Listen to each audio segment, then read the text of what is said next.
Hey folks, my name is Jen, and today I'm gonna come to you with a sort of slightly overdue book haul, kind of, I guess. Yeah. So over the past couple of months, I have acquired some more books, and I kind of did this a little bit over time, not really thinking about it, and I just kind of realized recently that I never actually made like a book haul video or anything talking to you about those. So here we go. I'll share these books with you. First of which is a book that I had forgotten that I actually pre-ordered. It was a book that is getting released this year and I was wicked excited about it. Yeah, it arrived in the mail and I had totally forgotten that I had indeed pre-ordered that. So that is Time After Time. This is by Mickey Daughtry, and this is a book taking place in two different timelines.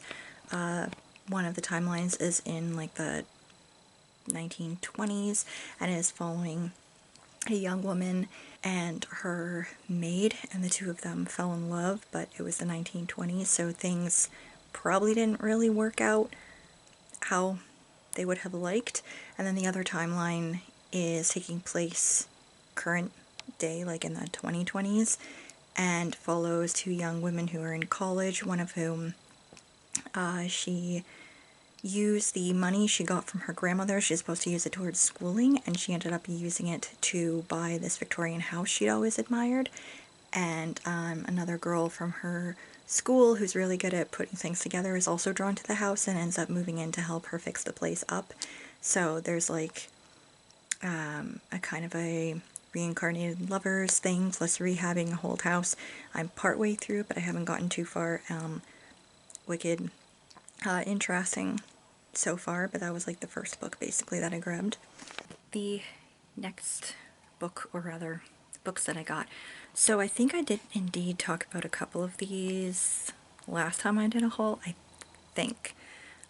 But I honestly can't remember, and I'm frankly too lazy to go back and look through my book hauls to remember. So instead I'm just gonna hold up the whole stack for you. 1 second.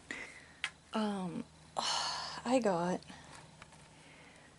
majority of the Lady Hardcastle mystery series by T.E. Kinsey. This is 11 books. This is a mystery series. If you saw, I'm sorry, I'm all over the place. I'm a hot mess lately, you guys. Like, my tripod broke. I haven't gotten a new one yet because I was hoping that I could find a replacement piece. Can't find it, so life just, it's fine. You don't care. Anyway, full stack of them. If you watched my wrap-up from June, my June reading wrap-up, you will have heard me talk about the first, I think, 8 books in the series, and talking about this is a historical fiction series set in the early 1900s in England following Lady Hardcastle and her lady's maid and companion, Florence Armstrong, two very eccentric ladies with eccentric backgrounds, and they solve mysteries. It's a cozy mystery series. So, there's a lot more to them that meets the eye, but I don't necessarily want to talk about all of it because things kind of slowly get revealed over time. Let's just say there's way more to them than meets the eye, and they may or may not have done some government work. We'll leave it at that because you learn more as the series goes along. Anyway, I got these books, I think the first 3 or 4 few months ago.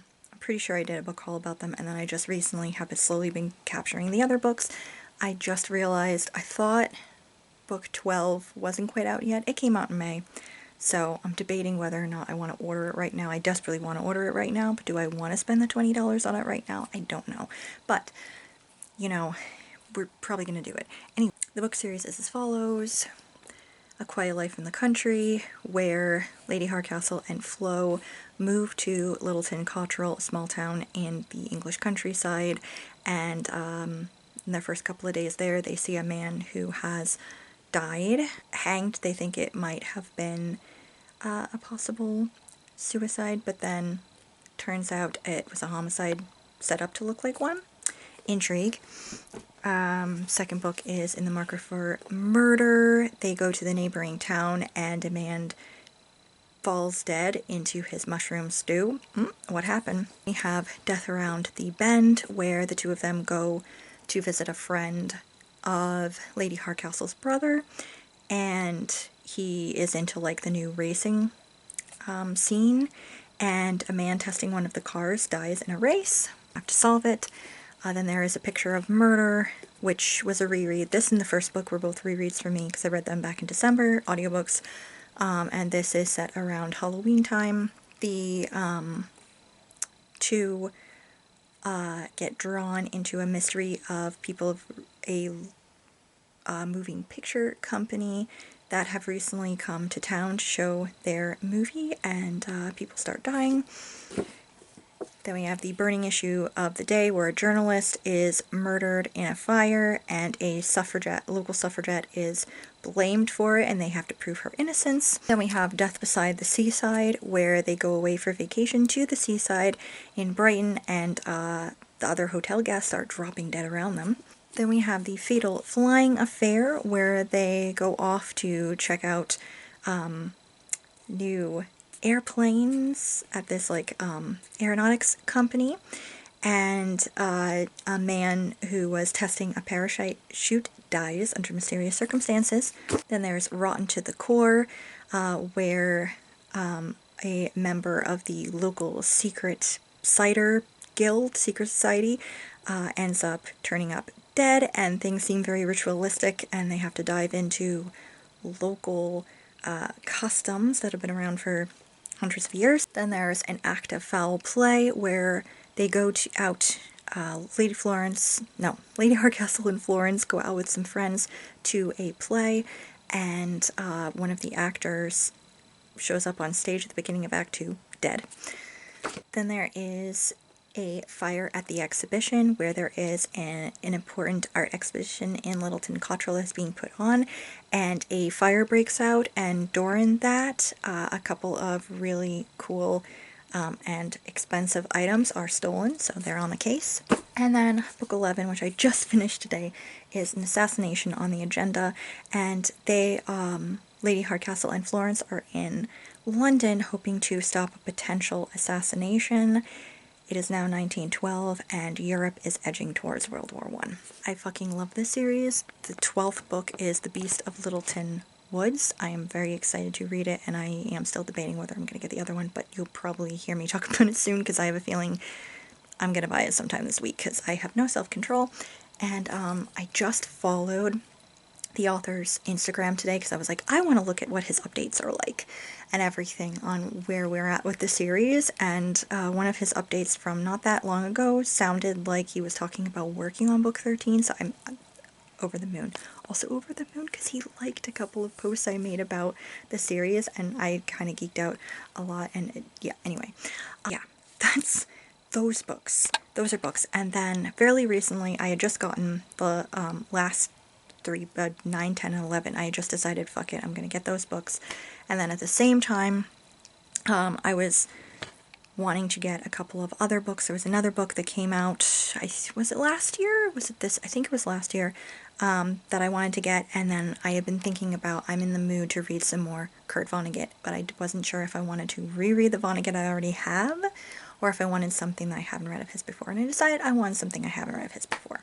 But anyway, the first book that I decided I wanted to get, I think it wasn't my best book of last year, I think it was my best book of, was it 2020, 2021, maybe 2022, I don't know, time is flying, you guys, but it was my best book of one of those years, or one of my best books, From the Desk of Zoe Washington. It's a middle grade book about a young girl who ends up, she really desperately wants to get into baking. It's what she loves so much, and she ends up intercepting a letter from her biological father, who is in jail, and is able to connect with him, and it seems like he actually has probably been imprisoned, and she decides she's gonna try to do something about that.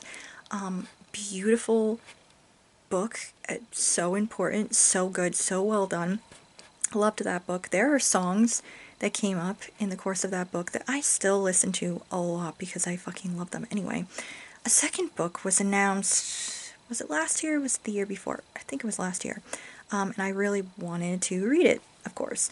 And that is On Air with Zoe Washington. So she is working at, she's at this bakery, and she has decided she's going to start a podcast to bring light to the struggles of people who formerly have been in jail, people who are incarcerated, and people who are now out of incarceration. And she decides she wants to start a podcast to talk about the struggles of that. So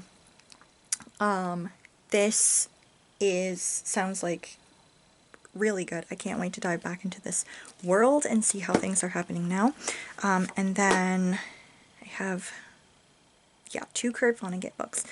So one of them, which I also felt timely, and it's one that I've been back and forth on what I want. See, I've been trying to see where the best place to start with Vonnegut is, and a lot of people say, God Bless You, Mr. Rosewater, or Slaughterhouse-Five. Well, I read both of those, and I really enjoyed both of them. So I was like, okay, where's another good place to start?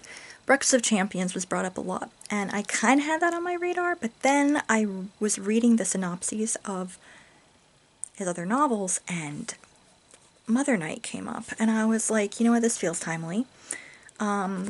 So I'm gonna do it up. This says, it is a daring challenge to our moral sense. American Howard W. Campbell Jr., a spy during World War II, is now on trial in Israel as a Nazi war criminal, but is he really guilty? In this brilliant book, rife with true gallows humor, Vonnegut turns black and white into a chilling shade of gray with a verdict that will haunt us all.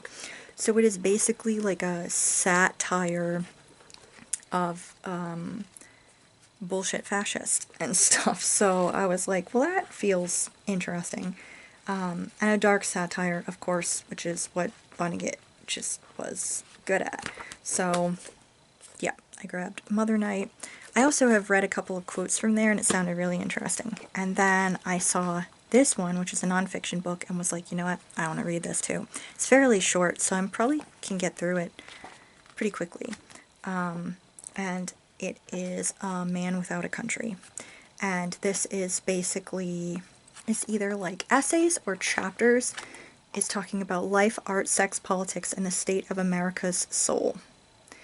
Whether he is describing his coming of age in America, his formative war experiences, or life as an artist, this is Vonnegut doing what he does best, being himself. Yeah, I was like, I think I want to read that. And also, I like that it has illustrations in here from him too, which is pretty cool. But yeah, guys, that was the books that I just got over the past, like, month or two. So I figured I would share that. Let me know if you've read any of these. Let me know if any of them sound interesting to you. You'll probably be hearing my thoughts about, I'd say about all of them, within the next couple of months, probably. So, yeah, anyway. Thank you for watching. If you're new here and would like to subscribe, please do so, and I will see y'all in the next video. Bye.